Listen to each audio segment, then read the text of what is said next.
El relato de la creación y el pecado original en el libro del Génesis es uno de los pasajes más fundamentales de la doctrina cristiana y, en particular, del catolicismo. En estos capítulos, Génesis 1 a 3, se describe el origen del mundo, la creación del ser humano a imagen y semejanza de Dios, su vida en el paraíso y la caída del hombre a causa del pecado. Estos eventos no solo explican el comienzo de la humanidad, sino que también establecen las bases de la teología cristiana en relación con la naturaleza humana, el pecado, la redención y la promesa de salvación. La creación del mundo y del hombre, Génesis 1 a 2. El relato de la creación en Génesis 1. El primer capítulo de Génesis narra la creación del universo en 6 días, con Dios como el Creador Supremo que ordena todo con su palabra. Este relato se organiza de la siguiente manera. Día 1. Creación de la luz y separación de la luz y la oscuridad, día y noche. Día 2. Separación de las aguas y creación del firmamento, cielos. Día 3. Creación de la tierra seca, los mares y la vegetación. Día 4. Creación del sol, la luna y las estrellas para iluminar y marcar los tiempos. Día 5. Creación de los peces y las aves. Día 6. Creación de los animales terrestres y, finalmente, del ser humano a imagen y semejanza de Dios. Dios bendice a la humanidad y les da el mandato de multiplicarse, llenar la tierra y dominarla, estableciendo así la dignidad del hombre como ser creado a su imagen. Al final, Dios contempla su obra y declara que todo es muy bueno, Génesis 1:31. El relato de la creación en Génesis 2. El segundo capítulo de Génesis presenta un relato más detallado y antropocéntrico de la creación del ser humano. En este pasaje, Dios forma a Adán del polvo de la tierra y le insufla el aliento de vida. Luego, lo coloca en el jardín del Edén, un paraíso donde puede disfrutar de los frutos de todos los árboles, excepto del árbol del conocimiento del bien y del mal. Dios ve que no es bueno que el hombre esté solo y decide crear una compañera para él. Hace caer a Adán en un sueño profundo, toma una de sus costillas y crea a Eva, la primera mujer. Este relato enfatiza la complementariedad y la unidad entre el hombre y la mujer, estableciendo la base para la doctrina del matrimonio. El pecado original, Génesis 3. La tentación y la caída. En el capítulo 3 de Génesis se introduce la figura de la serpiente, que representa a Satanás, el adversario de Dios. La serpiente engaña a Eva, haciéndole dudar de la palabra divina y persuadiéndola para que coma del fruto prohibido. Eva, convencida de que el fruto le otorgará sabiduría, lo come y también da a Adán, quien igualmente desobedece el mandato de Dios. Este acto de desobediencia rompe la relación armoniosa entre Dios y la humanidad. Inmediatamente, Adán y Eva se dan cuenta de su desnudez y sienten vergüenza, lo que simboliza la pérdida de la inocencia original. Las consecuencias del pecado original. Dios confronta a Adán y Eva y pronuncia las maldiciones que afectarán a la humanidad como consecuencia de su pecado. La serpiente es maldita, deberá arrastrarse sobre su vientre y habrá enemistad entre ella y la descendencia de la mujer, Génesis 3:15. Esta profecía, conocida como el protoevangelio, es interpretada por la Iglesia como la primera promesa de redención, anunciando la victoria de Cristo sobre el mal. La mujer sufrirá en el parto, su deseo será para su esposo, pero él la dominará. El hombre tendrá que trabajar con esfuerzo, la tierra será difícil de cultivar y deberá esforzarse para obtener su sustento. La muerte entra en el mundo, Dios expulsa a Adán y Eva del jardín del Edén, cortando el acceso al árbol de la vida. Estas consecuencias son la base teológica de la doctrina del pecado original, la cual enseña que todos los descendientes de Adán nacen con una naturaleza caída, heredando la culpa y la inclinación al pecado, concupiscencia. El significado teológico según el catolicismo. La Iglesia Católica enseña que el relato de la creación y la caída tiene una importancia doctrinal fundamental. Dios es el creador de todo lo que existe es obra de Dios, y la creación es esencialmente buena. El ser humano tiene una dignidad especial, está hecho a imagen y semejanza de Dios, con inteligencia, voluntad y capacidad de amar. El pecado original es real, no es un simple mito, sino un hecho espiritual con consecuencias universales. Afecta a toda la humanidad, haciéndola necesitada de redención. La redención viene a través de Cristo. La promesa en Génesis 3:15 encuentra su cumplimiento en Jesucristo, el nuevo Adán, quien, mediante su muerte y resurrección, restaura la relación entre Dios y la humanidad. La Virgen María como la nueva Eva, según la tradición católica, María es la mujer anunciada en el protoevangelio, cuya descendencia, Jesús, vencerá al mal. El relato de la creación y el pecado original en el libro del Génesis es fundamental en la doctrina católica. No solo explica el origen del universo y la humanidad, sino que también establece las bases de la relación entre Dios y el hombre, la dignidad de la vida humana, el propósito de la existencia y la razón de la necesidad de redención. Estos capítulos han sido objeto de interpretación teológica desde los primeros siglos del cristianismo y siguen siendo esenciales en la enseñanza de la Iglesia católica. La Iglesia, a través de la tradición y el magisterio, ha explicado estos pasajes en un sentido teológico profundo, enseñando que, aunque pueden no ser relatos científicamente literales, su mensaje espiritual y moral es absolutamente verdadero y esencial para la fe. En esta reseña ampliaremos el significado de estos capítulos bajo la perspectiva católica, explorando los detalles de la creación, la relación entre Dios y la humanidad, la caída del hombre y las consecuencias del pecado original. Y, la creación del mundo y del hombre, Génesis 1-2. El relato de la creación en Génesis 1. El primer capítulo del Génesis describe la creación del universo en 6 días mediante la palabra de Dios. Este relato sigue un esquema ordenado y progresivo que muestra la sabiduría y el poder divino. Día 1. Dios crea la luz, separándola de las tinieblas. Aquí se introduce la noción de orden en el caos primordial. Día 2. Dios separa las aguas, creando el cielo y el firmamento. Día 3. Dios separa la tierra del mar y crea la vegetación.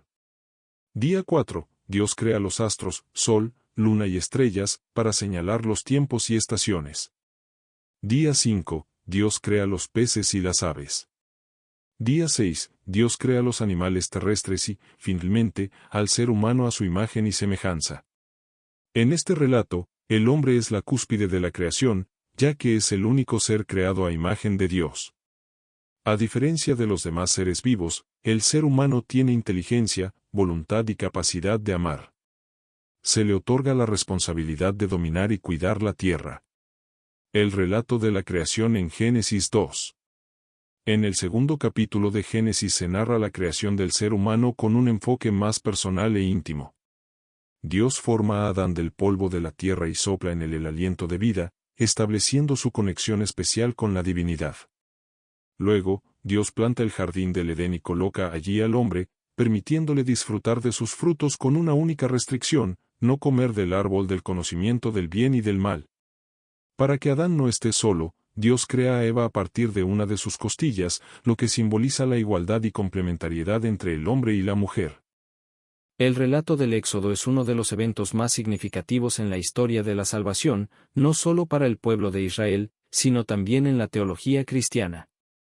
Relatado en los primeros 18 capítulos del libro del Éxodo, este episodio narra la esclavitud de los israelitas en Egipto, el llamado de Moisés, las plagas enviadas por Dios, la institución de la Pascua, la salida milagrosa de Egipto, el cruce del Mar Rojo y el camino hacia el monte Sinaí. Para la Iglesia Católica, el Éxodo es un evento histórico y teológico que prefigura la redención de Cristo. Moisés, como libertador de Israel, es una figura que anticipa a Jesús, quien libera a la humanidad del pecado. La Pascua judía establecida en este relato es vista como una prefiguración de la Eucaristía y el sacrificio de Cristo. En esta reseña, exploraremos detalladamente cada sección del Éxodo 1-18 y su significado teológico según la enseñanza católica. Y, la esclavitud de Israel en Egipto, Éxodo 1-2. El libro del Éxodo comienza con un resumen de la situación de los descendientes de Jacob, Israel, en Egipto. Durante muchos años, los israelitas vivieron en paz, pero con el tiempo, un nuevo faraón que no conocía a José comenzó a temer el crecimiento del pueblo hebreo y decidió someterlo a la esclavitud. 1. Opresión y decreto del faraón, Éxodo 1, 8-22. El faraón ordena la opresión de los hebreos con trabajos forzados y esclavitud. sin embargo, al ver que los israelitas seguían multiplicándose, emite un decreto para que todos los varones recién nacidos sean arrojados al río Nilo. 2. El nacimiento de Moisés y su adopción, Éxodo 2, 1, 10. En este contexto nace Moisés, quien es escondido por su madre y luego colocado en una canasta en el Nilo. La hija del faraón lo encuentra y lo adopta como su hijo, criándolo en la corte egipcia. 3. Moisés huye a Madián, Éxodo 2, 11-25. Moisés crece con privilegios, pero un día mata a un egipcio que maltrataba a un hebreo. Al ser descubierto, huye al desierto de Madián, donde se casa con Séfora y trabaja como pastor. Mientras tanto, Dios escucha el clamor de su pueblo oprimido y se dispone a actuar. 2. El llamado de Moisés y su misión, Éxodo 3-4. Dios se revela a Moisés en la zarza ardiente en el monte Horeb, Sinaí. 1. Dios se revela y envía a Moisés, Éxodo 3, 1, 12. Dios le dice a Moisés que ha visto el sufrimiento de su pueblo y lo enviará para liberarlo. Moisés se muestra inseguro y pone excusas, pero Dios le asegura su presencia. 2. Dios revela su nombre, yo soy el que soy, Éxodo 3, 13-22. Dios le revela su nombre, YHWH, yo soy el que soy, indicando su existencia eterna y poder supremo. Moisés debe ir ante el faraón y exigir la liberación de los israelitas. 3. Las señales y la resistencia de Moisés, Éxodo 4, 1, 17. Dios le da a Moisés señales milagrosas, su vara convirtiéndose en serpiente y su mano leprosa, como prueba de su autoridad. Moisés sigue dudando, así que Dios le asigna a Aarón como portavoz. 3. Las plagas de Egipto y la Pascua, Éxodo 5-12. Moisés y Aarón van ante el faraón, quien se niega a liberar a los israelitas. Dios envía 10 plagas como juicio sobre Egipto. 1. Las 10 plagas, Éxodo 7-12. Cada plaga muestra el poder de Dios sobre los dioses egipcios. El agua del Nilo convertida en sangre. Plaga de ranas. Plaga de piojos. Plaga de moscas. Peste en el ganado. Úlceras. Granizo destructor. Langostas. Oscuridad total. Muerte de los primogénitos. 2. La institución de la Pascua, Éxodo 12, 1, 30. Antes de la última plaga, Dios ordena a los israelitas sacrificar un cordero y marcar sus puertas con su sangre para que el ángel exterminador pase de largo. Este evento prefigura el sacrificio de Cristo, el Cordero de Dios. La última plaga provoca la liberación del pueblo, y los egipcios los instan a salir apresuradamente. 4. El éxodo y el paso del Mar Rojo, Éxodo 13-15. 1. La columna de nube y fuego, Éxodo 13, 17-22. Dios guía a su pueblo con una columna de nube de día y una de fuego de noche. 2. El cruce del Mar Rojo, Éxodo 14. El faraón cambia de opinión y persigue a los israelitas. Dios divide el Mar Rojo para que su pueblo pase en seco y luego lo cierra sobre los egipcios. Este evento simboliza el bautismo en la teología cristiana. 3. Cántico de Moisés y María, Éxodo 15. Los israelitas celebran su liberación con un himno de alabanza a Dios. El camino por el desierto y la providencia de Dios, Éxodo 16-18. Los israelitas avanzan por el desierto y enfrentan dificultades, pero Dios provee para ellos. 1. El maná y las codornices, Éxodo 16. Dios envía maná, pan del cielo, y codornices para alimentar al pueblo, lo que prefigura la Eucaristía. 2. El agua de la roca, Éxodo 17, 1, 7. Moisés golpea una roca y brota agua, un símbolo de Cristo como fuente de vida.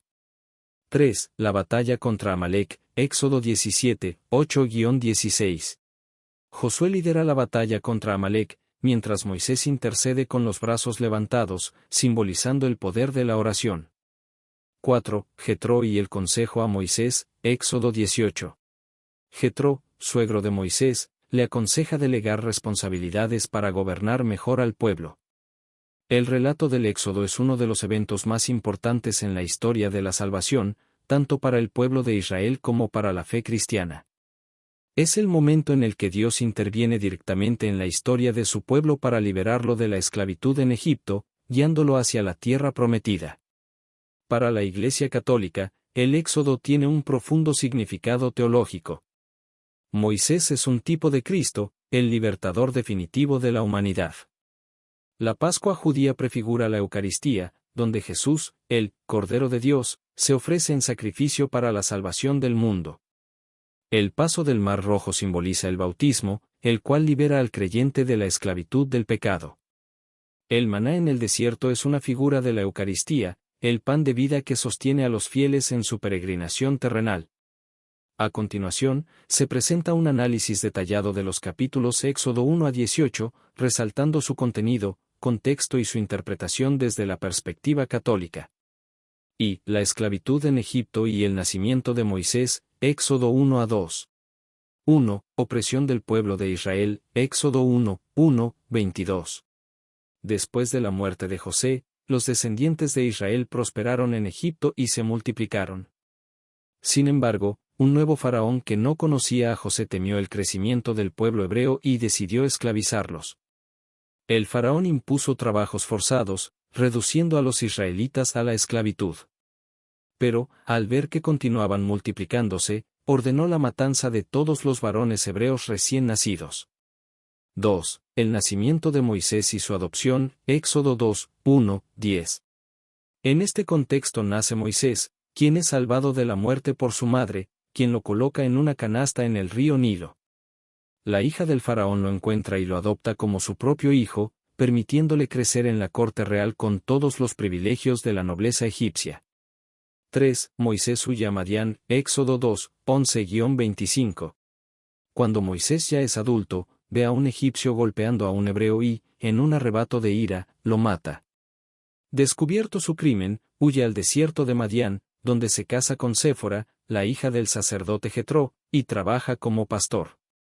Mientras tanto, el clamor del pueblo de Israel llega a Dios, quien decide actuar para liberarlos.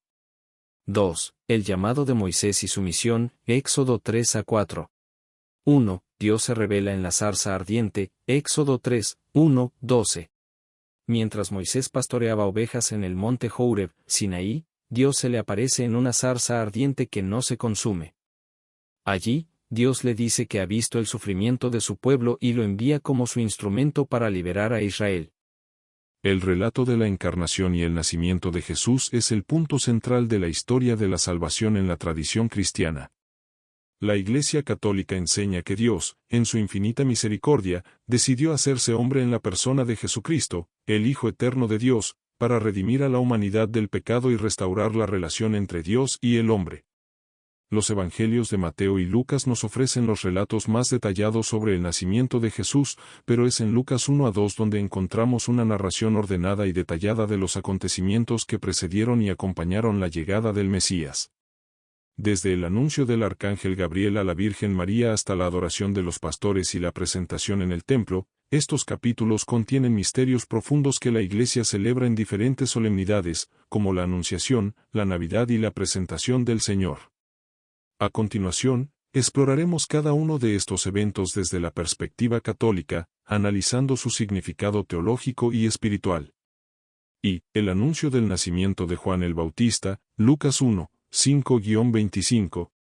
El Evangelio de Lucas comienza con la historia de Zacarías y Elizabeth, un matrimonio piadoso de edad avanzada que no había podido tener hijos. 1. La aparición del arcángel Gabriel a Zacarías. Zacarías, sacerdote del templo, es elegido por sorteo para ofrecer incienso en el santuario del Señor. Allí, el arcángel Gabriel se le aparece y le anuncia que su esposa, a pesar de su edad avanzada, concebirá un hijo, Juan el Bautista, quien será el precursor del Mesías. 2. La incredulidad de Zacarías y su castigo. Zacarías duda de las palabras del ángel, por lo que queda mudo hasta el nacimiento de su hijo como signo de la veracidad de la promesa divina. Significado teológico. Dios muestra su fidelidad cumpliendo sus promesas. Juan el Bautista es el último profeta del Antiguo Testamento y el puente con el Nuevo. 2. La anunciación del ángel a la Virgen María, Lucas 1, 26-38. 1. El arcángel Gabriel es enviado a María. 6 meses después de la concepción de Juan el Bautista, el arcángel Gabriel es enviado a Nazaret para anunciar a una joven virgen llamada María, que ha hallado gracia ante Dios. 2. El mensaje del ángel. Gabriel le dice: Alégrate, llena de gracia, el Señor está contigo. Lucas 1:28. Luego, le anuncia que concebirá en su seno por obra del Espíritu Santo al Hijo de Dios, quien reinará eternamente sobre el trono de David. 3. La respuesta de María: hágase en mí según tu palabra. María, con humildad y fe, responde: He aquí la esclava del Señor, hágase en mí según tu palabra. Lucas 1:38. En este momento, ocurre el misterio de la encarnación, el Verbo eterno de Dios toma carne en el seno de la Virgen María. Significado teológico. La llena de gracia, la Iglesia Católica enseña que María fue preservada del pecado original, dogma de la Inmaculada Concepción. La encarnación es el centro de la historia de la salvación, Dios se hace hombre para salvarnos. María es el nuevo arca de la alianza, ya que lleva en su seno a Dios mismo. 3. La visitación de María a Isabel, Lucas 1, 39-56. 1. El encuentro de María e Isabel. María, al enterarse del embarazo de su pariente Isabel, va a visitarla. Al escuchar la voz de María, el niño en el vientre de Isabel, Juan el Bautista, salta de alegría. 2. El Magnificat, el canto de alabanza de María. María proclama un himno de alabanza a Dios, conocido como el Magnificat, en el que exalta la misericordia de Dios y su acción en la historia. Significado teológico. Juan el Bautista reconoce a Jesús desde el vientre. El Magnificat refleja la espiritualidad mariana, humildad, confianza en Dios y alabanza. 4. El nacimiento de Juan el Bautista, Lucas 1, 57-80. Zacarías, al escribir que su hijo se llamará Juan, recupera el habla y proclama el Benedictus, un cántico que anuncia la venida del Salvador. Significado teológico. Dios cumple su plan de salvación. Juan es el precursor de Cristo, anunciando la llegada del Mesías. V. El nacimiento de Jesús, Lucas 2, 1, 20. 1. El censo y el viaje a Belén. José y María viajan a Belén debido a un censo ordenado por César Augusto. Allí, María da a luz a Jesús en un establo, porque no había lugar en la posada. 2. El anuncio a los pastores. Un ángel se aparece a unos pastores, anunciando la buena noticia del nacimiento del Salvador. Significado teológico. Jesús nace en la humildad, mostrándonos el camino de la sencillez. Los pastores representan a los pobres y sencillos, los primeros en recibir la revelación. Vi la presentación en el templo y el encuentro con Simeón y Ana, Lucas 2, 21-40. José y María presentan a Jesús en el templo, cumpliendo la ley de Moisés. Allí, el anciano Simeón proclama que ha visto la salvación y profetiza que Jesús será luz para las naciones, pero que también será signo de contradicción. Ana, una profetisa anciana, también da testimonio del niño. Significado teológico. Jesús es reconocido como el Mesías por los justos de Israel. La profecía de Simeón anticipa la pasión de Cristo. María es presentada como corredentora, pues su corazón será traspasado. 7. La infancia de Jesús y la vida en Nazaret, Lucas 2, 41-52. Jesús crece en sabiduría y gracia en Nazaret, mostrando que aunque es Dios, vive una vida humana y obediente. El relato de la encarnación y el nacimiento de Jesús es el momento central de la historia de la salvación. Para la Iglesia Católica, estos acontecimientos marcan el cumplimiento de las promesas mesiánicas del Antiguo Testamento y el inicio de la redención del mundo. El Evangelio de Lucas ofrece un relato ordenado y detallado sobre los eventos que preceden y acompañan la llegada del Mesías. Su Evangelio, dirigido a los gentiles y escrito con un enfoque histórico y teológico profundo, resalta la acción del Espíritu Santo y la importancia de María en la obra de la salvación. Algunos aspectos clave que la Iglesia Católica destaca en estos capítulos son: El cumplimiento de las profecías mesiánicas, Isaías 7:14, Miqueas 5:2. La participación de la Virgen María como la nueva Eva en la redención. El papel del Espíritu Santo en la concepción de Jesús. El nacimiento de Jesús en humildad, reflejando la espiritualidad cristiana. La manifestación de Cristo a los humildes, pastores, y a los justos, Simeón y Ana. A continuación, analizamos detalladamente cada episodio de Lucas 1 a 2 desde la perspectiva católica. Y, la anunciación del nacimiento de Juan el Bautista, Lucas 1, 5-25.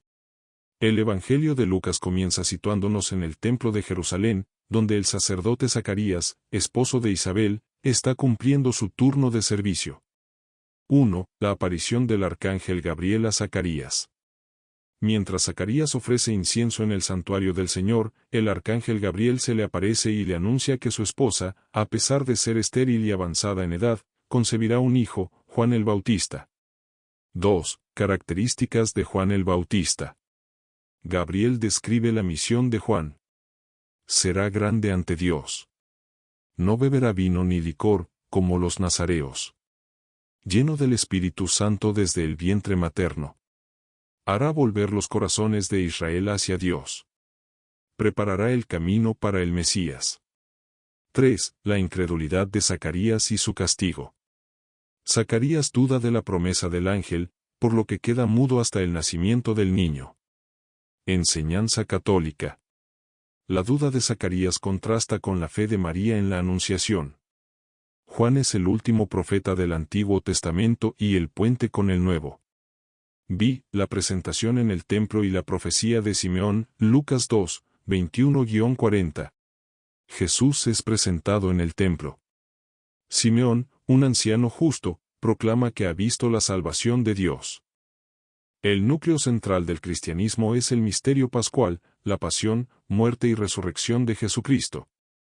Según la fe católica, Jesús, el Hijo de Dios hecho hombre, vino al mundo para cumplir la voluntad del Padre, redimir a la humanidad del pecado y abrirnos las puertas de la vida eterna. En el Evangelio de Mateo, los capítulos 26 al 28 narran los eventos finales de la vida terrenal de Jesús. La última cena y la institución de la Eucaristía. La pasión de Cristo, su agonía en Getsemaní, arresto, juicio y condena. La crucifixión y muerte de Jesús. La resurrección y sus apariciones a los discípulos. Para la Iglesia Católica, estos capítulos contienen el corazón del Evangelio. Cada detalle revela el amor de Dios y la entrega de Cristo como Cordero de Dios que quita el pecado del mundo. Y, la última cena y la institución de la Eucaristía, Mateo 26, 17-30. Antes de su pasión, Jesús celebra la Pascua judía con sus discípulos, pero le da un nuevo significado. En este momento, instituye la Eucaristía, el sacramento central de la fe católica. 1. Preparación de la cena pascual. Jesús envía a sus discípulos a preparar la cena en Jerusalén. Aquí se revela que Jesús es consciente de su destino y sigue el plan del Padre. 2. Anuncio de la traición de Judas.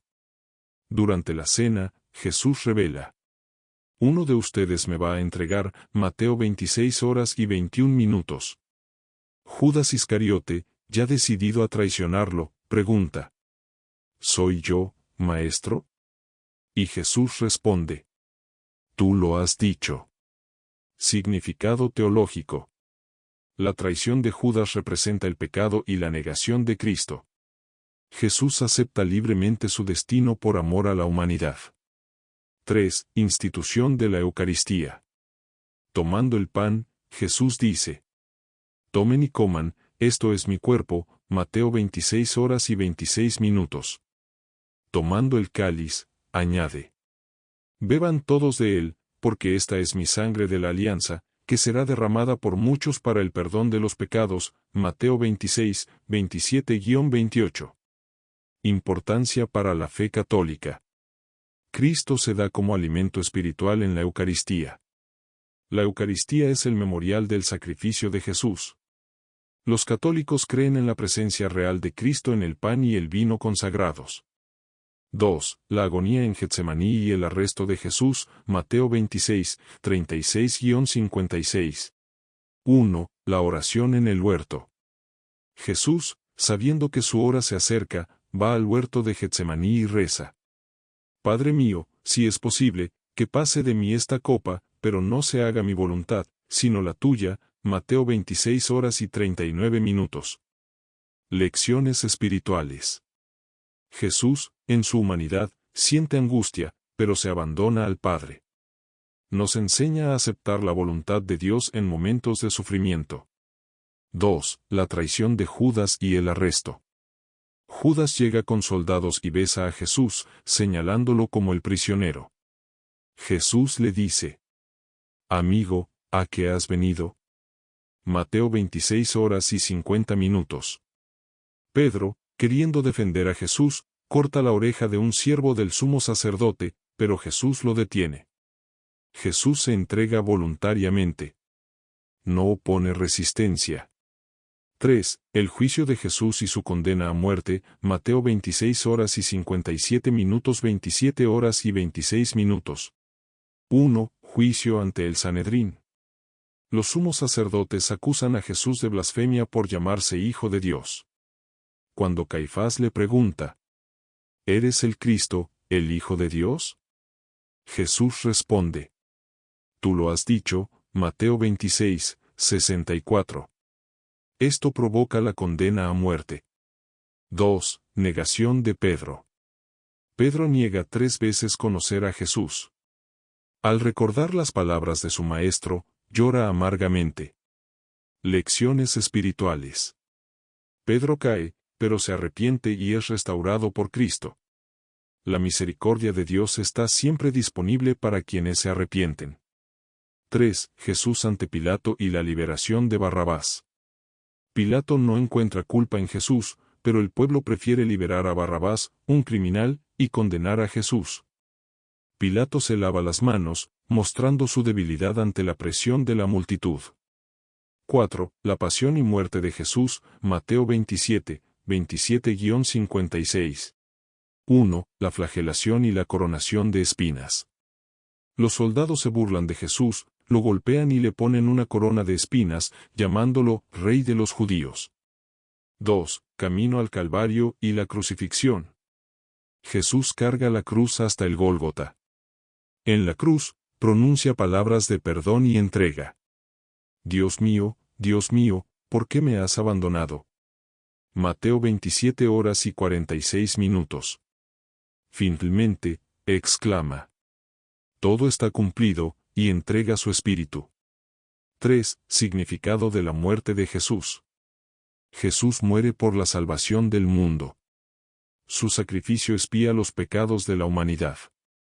La cruz es el símbolo del amor redentor de Dios. V. La resurrección de Jesús, Mateo 28:20. 1. El sepulcro vacío. 3 días después, María Magdalena y otras mujeres encuentran la tumba vacía. Un ángel les dice: No está aquí, ha resucitado. Mateo 28:6. 2. Aparición de Jesús a sus discípulos. Jesús se aparece a sus discípulos y les da la gran comisión. Vayan y hagan discípulos de todas las naciones, bautizándolos en el nombre del Padre, del Hijo y del Espíritu Santo. Mateo 28:19. 3. Importancia de la resurrección en la fe católica. La resurrección confirma que Jesús es el Hijo de Dios. Es la victoria sobre el pecado y la muerte. Los cristianos tienen la esperanza de la vida eterna. La vida de Jesucristo en la tierra culmina con su pasión, muerte y resurrección, eventos que constituyen el corazón del cristianismo y el momento cumbre de la salvación. Para la Iglesia Católica, estos acontecimientos tienen un significado profundo. Jesús es el Cordero de Dios que se ofrece en sacrificio por la humanidad. Su muerte es la redención del pecado y el cumplimiento de las Escrituras. Su resurrección es la victoria sobre la muerte, abriendo el camino a la vida eterna. En el Evangelio de Mateo, los capítulos 26 al 28 nos presentan en detalle la última cena y la institución de la Eucaristía. La pasión de Cristo, su agonía, arresto, juicio y condena. La crucifixión y su significado teológico. La resurrección como fundamento de la fe cristiana. Estos relatos no solo son históricos, sino que contienen un mensaje profundo sobre el amor de Dios, la misericordia y la promesa de salvación para toda la humanidad. Y, la última cena y la institución de la Eucaristía, Mateo 26, 17-30. La última cena es uno de los momentos más importantes en la vida de Jesús, ya que celebra la Pascua judía, recordando la liberación de Egipto. Anuncia su sacrificio en la cruz. Instituye la Eucaristía, el sacramento central de la Iglesia Católica. 1. Preparación de la Pascua. Jesús manda a sus discípulos a preparar la cena en Jerusalén. Todo ocurre según el plan divino, mostrando que Jesús tiene el control de los acontecimientos. 2. Jesús anuncia la traición de Judas. Durante la cena, Jesús dice: uno de ustedes me va a entregar, Mateo 26 horas y 21 minutos. Judas, ya decidido a traicionarlo, pregunta: ¿soy yo, maestro? Y Jesús responde: tú lo has dicho. Significado espiritual. La traición de Judas representa el rechazo de Cristo por el pecado. Jesús sabe lo que ocurrirá, pero acepta su destino con amor. 3. Institución de la Eucaristía. Jesús toma el pan y dice: tomen y coman, esto es mi cuerpo, Mateo 26 horas y 26 minutos. Luego, toma el cáliz y añade: beban todos de él, porque esta es mi sangre de la alianza, que será derramada por muchos para el perdón de los pecados, Mateo 26, 27-28. 1. Jesús se aparece a sus discípulos después de la resurrección. Después de su resurrección, Jesús pasó 40 días apareciéndose a sus discípulos. Durante este tiempo, les enseñó sobre el reino de Dios. Les dio instrucciones sobre su misión en la tierra. Les prometió el Espíritu Santo como su guía y fortaleza. Este periodo de 40 días es crucial porque fortalece la fe de los discípulos y los prepara para la gran misión evangelizadora. 2. Promesa del Espíritu Santo. Antes de ascender, Jesús les dice: no se alejen de Jerusalén, sino esperen la promesa del Padre, serán bautizados en el Espíritu Santo dentro de pocos días. Hechos 1, 4-5. Jesús promete que el Espíritu Santo vendrá sobre ellos y los capacitará para ser sus testigos en todo el mundo. 3. La pregunta sobre el reino. Los discípulos le preguntan: Señor, ¿restaurarás el reino a Israel en este tiempo? Hechos 1:6. Jesús responde: no les toca a ustedes conocer los tiempos y momentos que el Padre ha establecido, pero recibirán la fuerza del Espíritu Santo y serán mis testigos hasta los confines de la tierra. Hechos 1, 7-8. Esto muestra que el reino de Dios no es un reino terrenal y político, sino espiritual y universal, extendiéndose a todas las naciones. 4. La ascensión de Jesús al cielo. Después de decir esto, Jesús es elevado al cielo ante la vista de sus discípulos. Y habiéndolo dicho, fue elevado mientras ellos lo miraban, y una nube lo ocultó de su vista. Hechos 1:9. 2 ángeles aparecen y les dicen: este mismo Jesús, que ha sido tomado de ustedes al cielo, vendrá otra vez de la misma manera en que lo han visto irse. Hechos 1:11. Significado teológico de la ascensión. Jesús regresa al Padre, pero sigue presente en la Iglesia.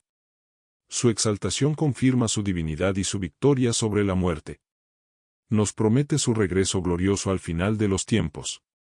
2. La elección de Matías, Hechos 1, 12-26. Después de la ascensión, los discípulos regresan a Jerusalén y perseveran en oración junto con María, la madre de Jesús. Pedro, reconociendo la necesidad de restaurar el grupo de los 12 apóstoles, propone elegir un sucesor para Judas Iscariote.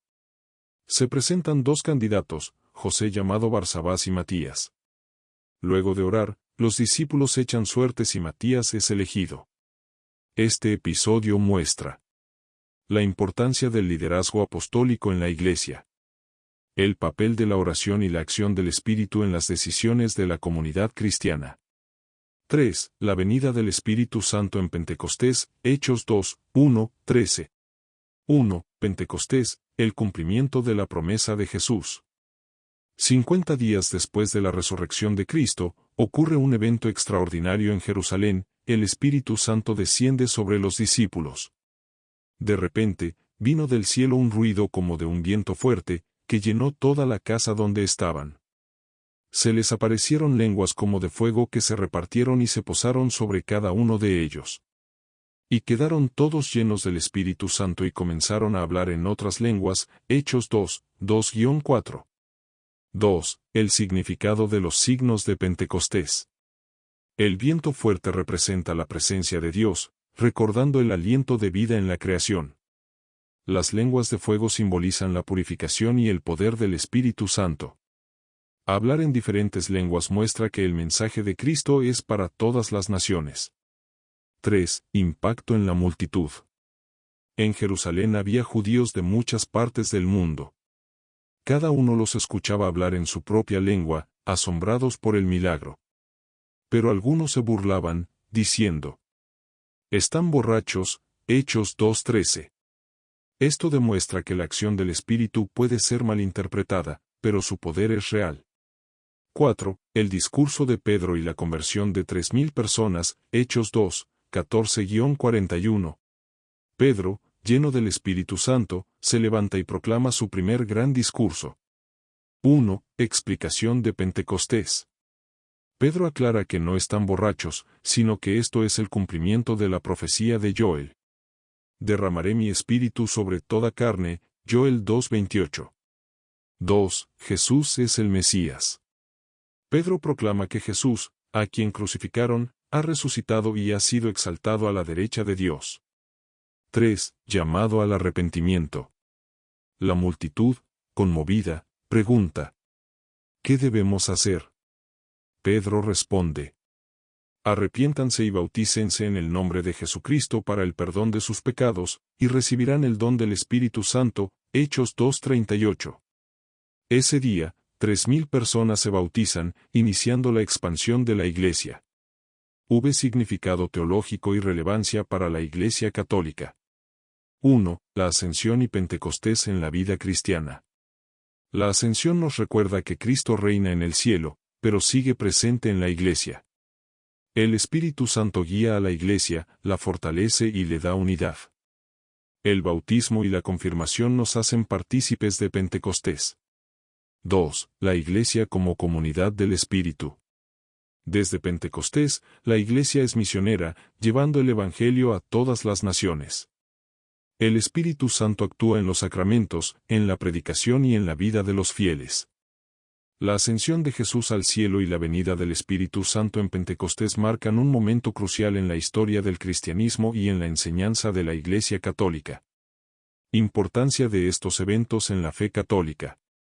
La ascensión representa la glorificación de Cristo y su regreso al Padre. Confirma la victoria de Jesús sobre la muerte y el pecado. Indica el inicio de su reinado en el cielo. Prepara el camino para el envío del Espíritu Santo.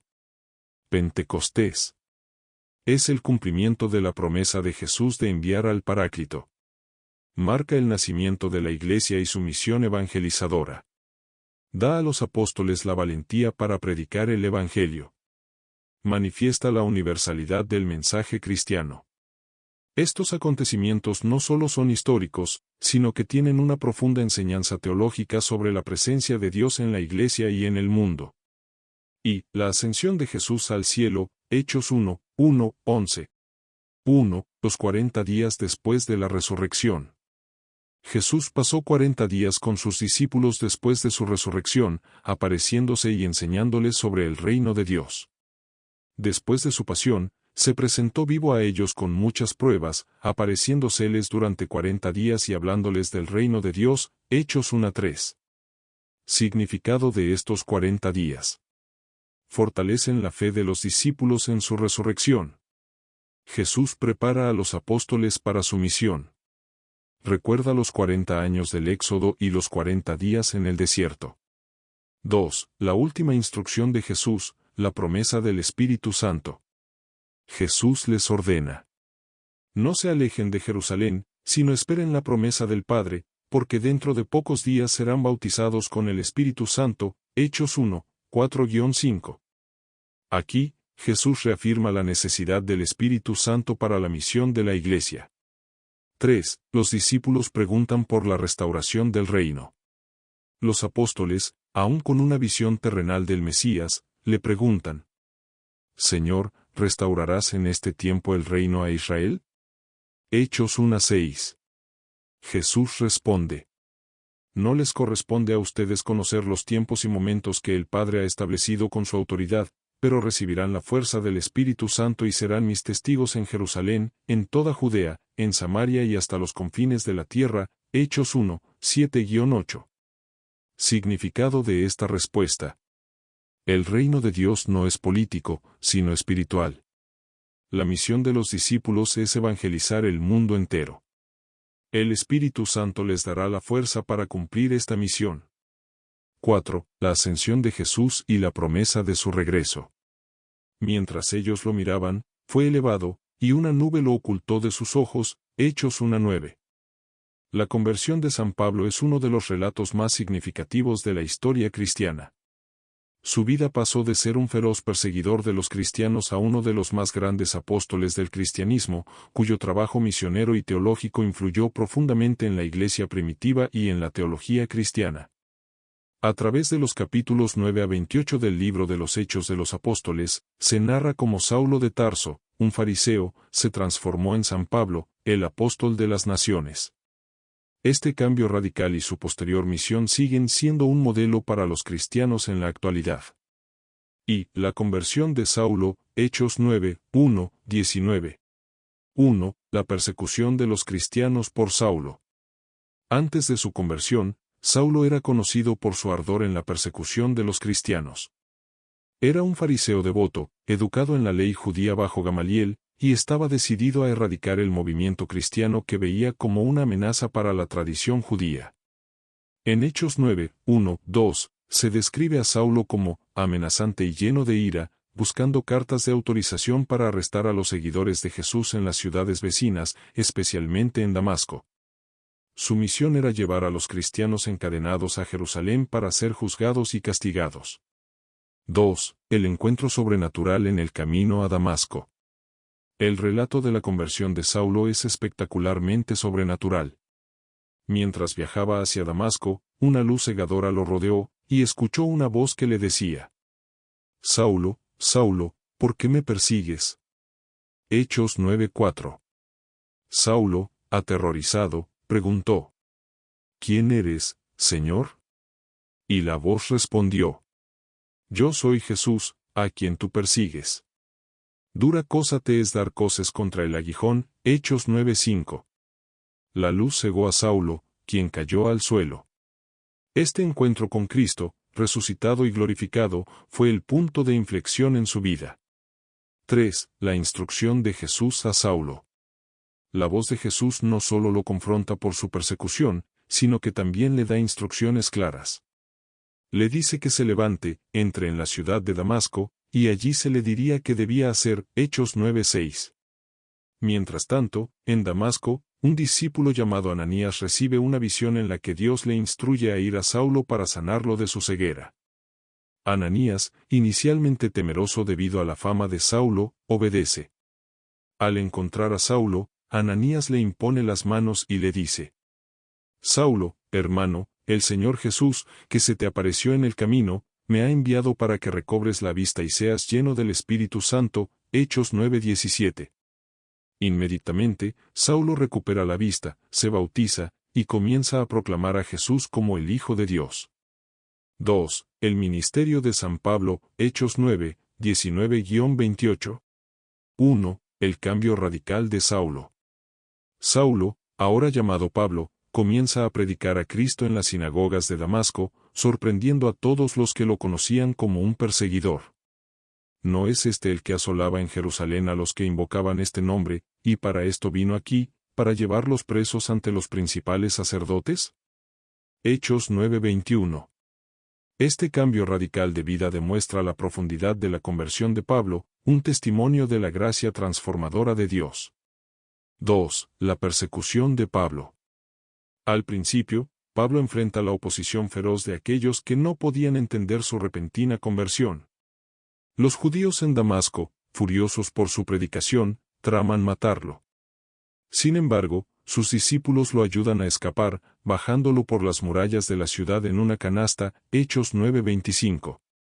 Este primer intento de asesinato es solo el comienzo de las persecuciones que Pablo enfrentará a lo largo de su vida. 3. La aceptación de Pablo en Jerusalén. Pablo viaja a Jerusalén para encontrarse con los apóstoles, pero ellos, temerosos, lo rechazan. Es Bernabé, un discípulo conocido, quien lo introduce ante los apóstoles y les asegura que Pablo había tenido una verdadera conversión y había predicado audazmente en Damasco, Hechos 9:27. Gracias a la intervención de Bernabé, Pablo es aceptado en la comunidad cristiana de Jerusalén.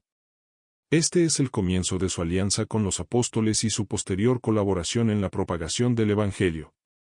3. La misión de San Pablo, Hechos 13-28. A partir del capítulo 13, Pablo comienza su misión apostólica.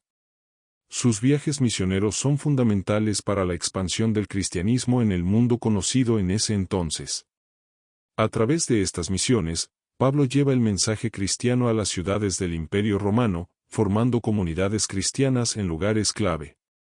1. El primer viaje misionero, Hechos 13-14. Pablo y Bernabé son enviados por la iglesia de Antioquía para predicar a los gentiles. En este viaje, predican en varias ciudades de Asia Menor, como Chipre, Iconio, Listra y Deb. En Listra, Pablo realiza un milagro al curar a un hombre lisiado, lo que lleva a la gente a pensar que él es un dios, pero Pablo rápidamente rechaza esa idea, dirigiendo la gloria hacia el verdadero Dios, Hechos 14:15.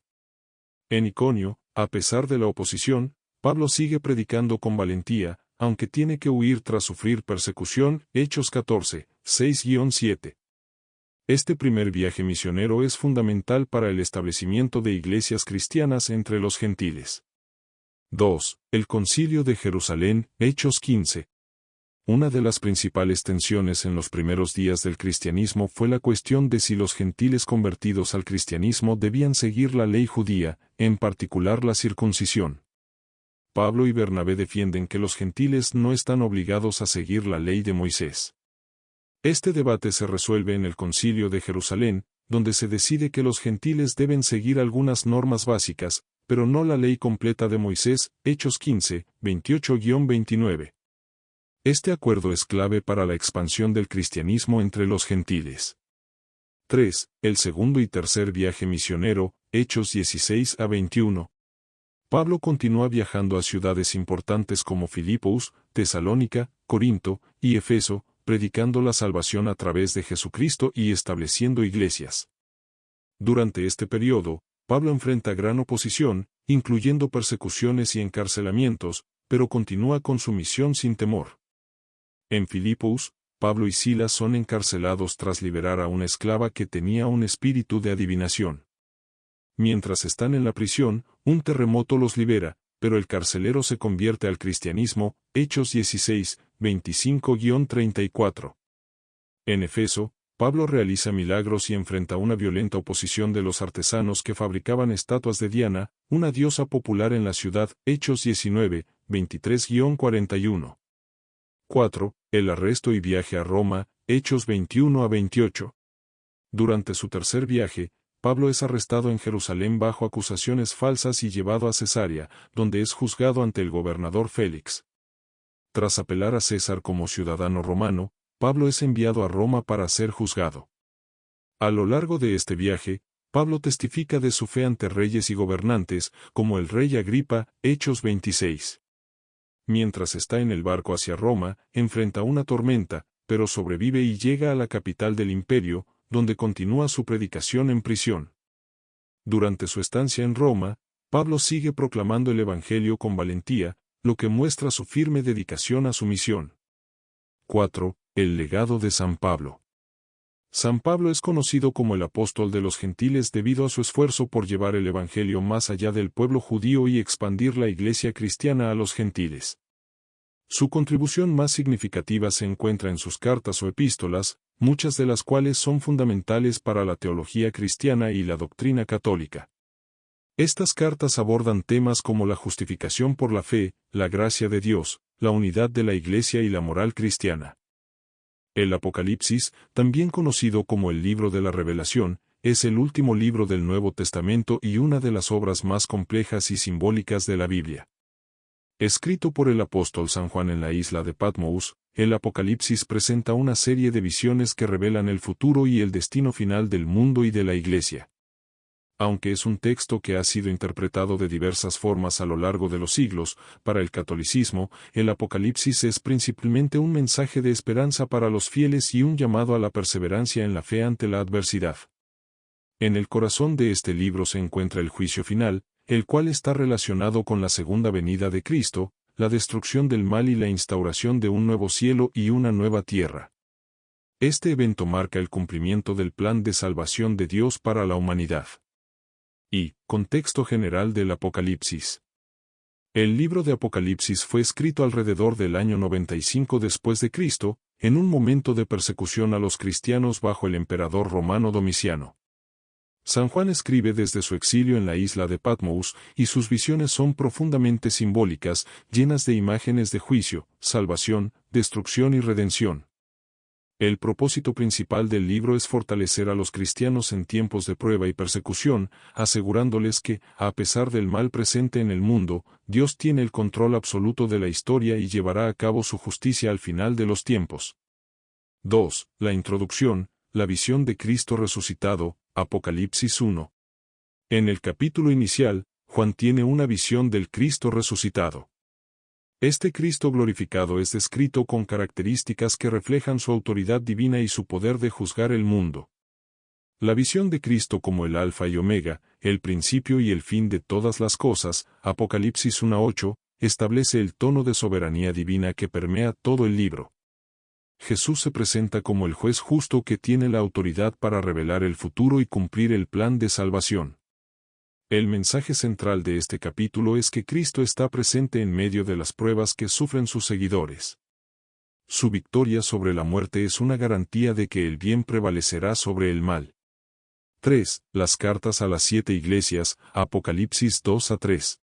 En estos capítulos, Cristo dirige mensajes específicos a las 7 iglesias de Asia Menor, Éfeso, Esmirna, Pérgamo, Tiatira, Sardes, Filadelfia y Laodicea. Cada mensaje tiene un formato similar, una alabanza por las virtudes de la Iglesia, una advertencia por sus efectos, y un llamado a la conversión. Para el catolicismo, estas cartas representan las diversas condiciones espirituales de las iglesias a lo largo de la historia y también tienen una aplicación individual. A través de ellas, Cristo llama a la fidelidad, a la penitencia y a la superación de la complacencia o el pecado.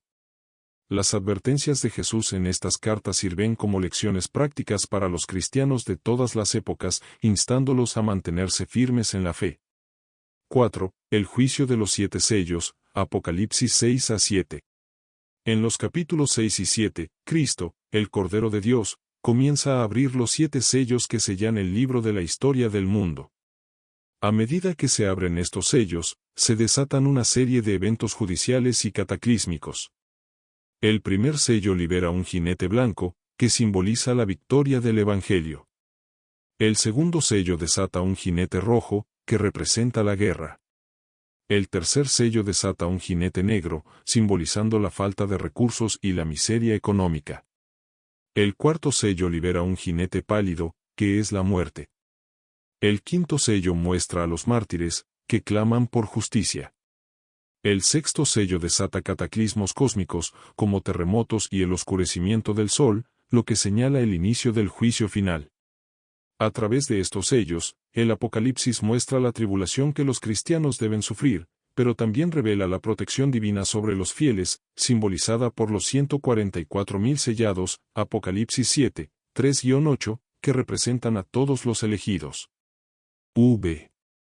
Los 7 truenos y las 7 copas de la ira, Apocalipsis 8-16. En los capítulos siguientes, los 7 truenos, Apocalipsis 10:4, y las 7 copas de la ira, Apocalipsis 16, siguen la serie de juicios que culminan en la destrucción total del mal.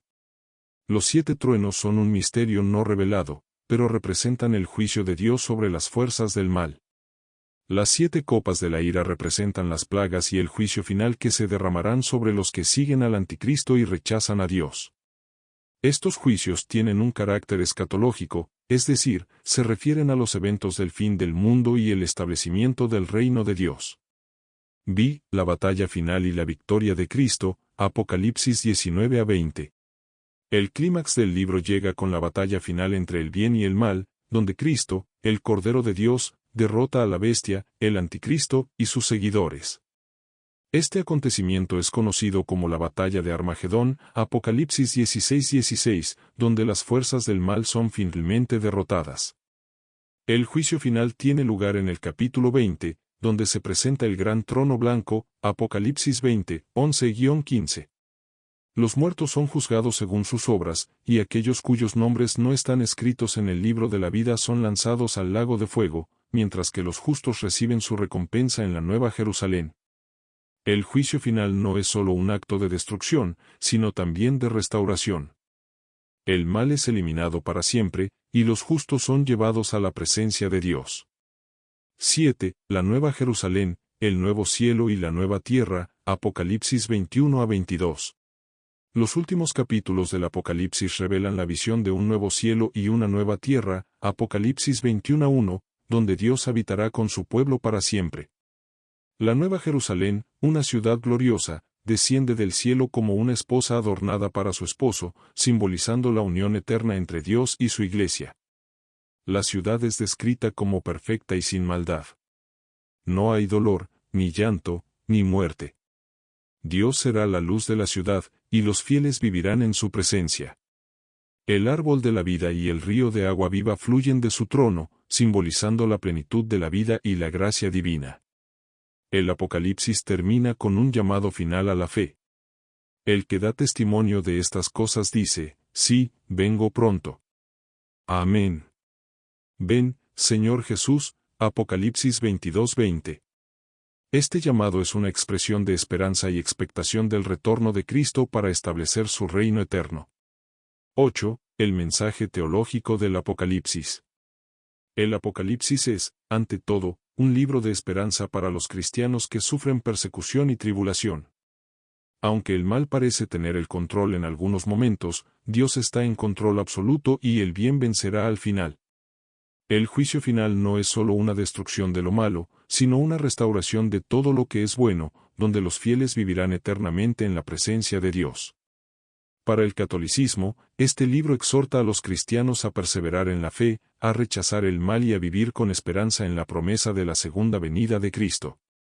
Es un llamado a ser fieles hasta el fin, con la certeza de que Cristo es la victoria definitiva sobre el pecado, la muerte y el mal. El amor y la misericordia de Dios son dos de los aspectos fundamentales de la enseñanza católica, pilares sobre los que se construye toda la comprensión de la relación de Dios con la humanidad. Estos temas, profundamente expresados en las Escrituras del Nuevo Testamento, se reflejan en los textos de Juan 3:16 y Mateo 24:31-46. Ambos pasajes ofrecen una comprensión profunda de cómo Dios se relaciona con el mundo, de su infinita bondad hacia los seres humanos y de su llamado al arrepentimiento y a la salvación. Y, el amor de Dios en Juan 3:16. El pasaje de Juan 3:16 es, quizás, uno de los más conocidos y citados de la Biblia. En él, Jesús expresa la naturaleza profunda y gratuita del amor de Dios por la humanidad. Porque de tal manera amó Dios al mundo, que ha dado a su Hijo unigénito, para que todo aquel que en él cree no se pierda, mas tenga vida eterna. Juan 3:16. En este versículo, el amor de Dios no es un amor abstracto o teórico, sino un amor activo y sacrificial, que se muestra en la entrega de su propio Hijo, Jesucristo, para que el ser humano pueda alcanzar la vida eterna. Este es el núcleo del Evangelio católico, el sacrificio de Cristo en la cruz por el perdón de los pecados y la reconciliación del hombre con Dios. 1. El amor incondicional de Dios. El amor de Dios es incondicional. En el catolicismo, se enseña que este amor no depende de la bondad o perfección del ser humano, sino que es un amor absoluto y desinteresado. Dios no solo ama a aquellos que le siguen fielmente, sino que también ama a todos los seres humanos, incluso a aquellos que rechazan su amor.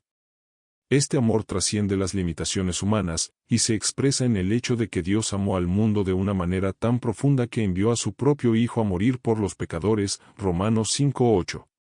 2. El sacrificio de Jesús, la manifestación del amor de Dios. El sacrificio de Cristo es el acto supremo del amor de Dios por la humanidad. Para el catolicismo, la cruz es el lugar donde Dios se ha identificado completamente con el sufrimiento humano, mostrando a través de su Hijo la máxima expresión de compasión y solidaridad con los que sufren. Jesús no vino a condenar al mundo, sino a salvarlo, Juan 3:17.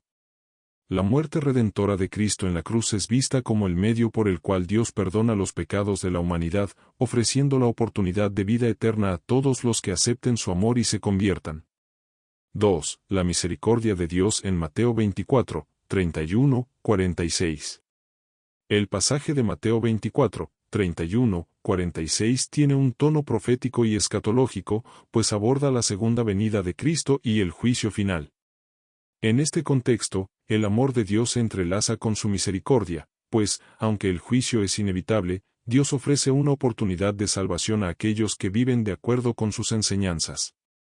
1. El juicio final y la separación de los justos y los injustos, Mateo 24, 31, 46. En Mateo 24, 31, 46, Jesús describe su venida gloriosa al final de los tiempos, un momento en el que los ángeles recogerán a los elegidos de los cuatro vientos, y todos serán juzgados. Los justos serán recompensados con vida eterna mientras que los injustos serán condenados a castigo eterno. Este pasaje refleja un aspecto serio y solemne de la enseñanza cristiana: el juicio es una realidad. Pero, a pesar de que el juicio es necesario, también está imbuido de la misericordia de Dios. El amor de Dios no se limita a un acto de justicia por parte de Dios, sino que se expresa en el deseo de salvar a todos los seres humanos. Dios quiere que todos se salven y, por ello, otorga a cada ser humano la oportunidad de arrepentirse y vivir de acuerdo con su voluntad. 2. La parábola de las ovejas y los cabritos, Mateo 25, 31, 46. El texto de Mateo 24 se conecta profundamente con la parábola de las ovejas y los cabritos que se encuentra en Mateo 25, 31, 46.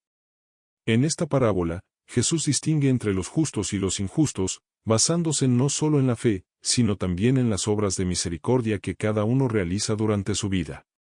Aquí es donde la misericordia de Dios se convierte en un principio clave para la salvación.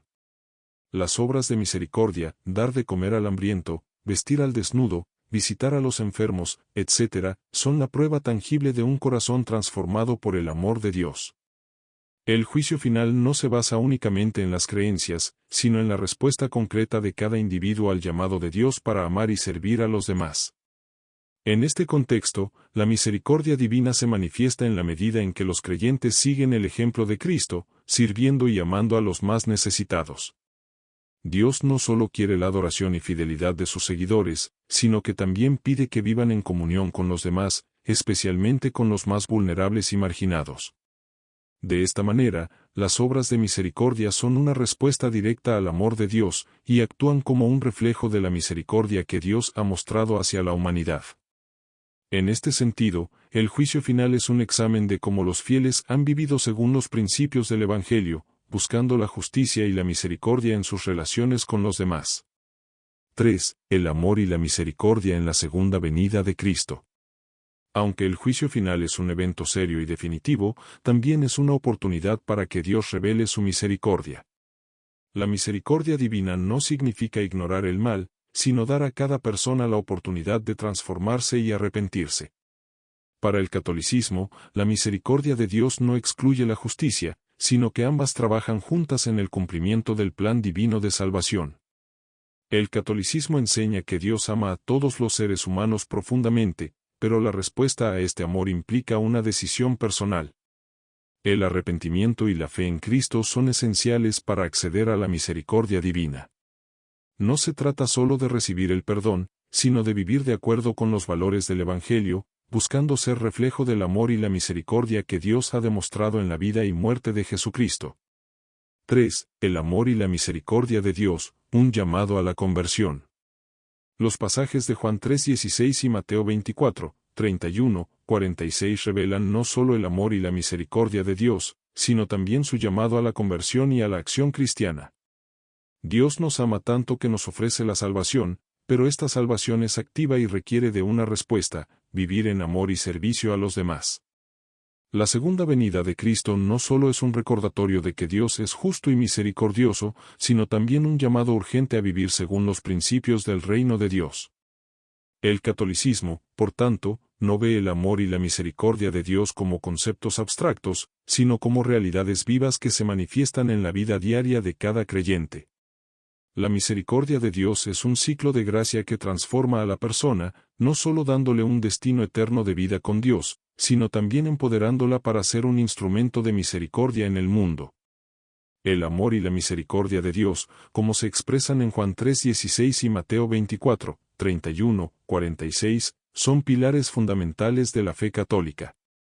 Estos pasajes revelan que Dios es amor y que su amor no solo se manifiesta en la entrega de su Hijo para la salvación del mundo, sino también en su llamado constante a la conversión y la misericordia. Si bien el juicio final es una realidad inevitable, está enmarcado por el deseo de Dios de salvar a todos. Así, los cristianos están llamados a responder a este amor y misericordia con obras de compasión, buscando vivir de acuerdo con los principios del Evangelio para ser dignos del reino de Dios.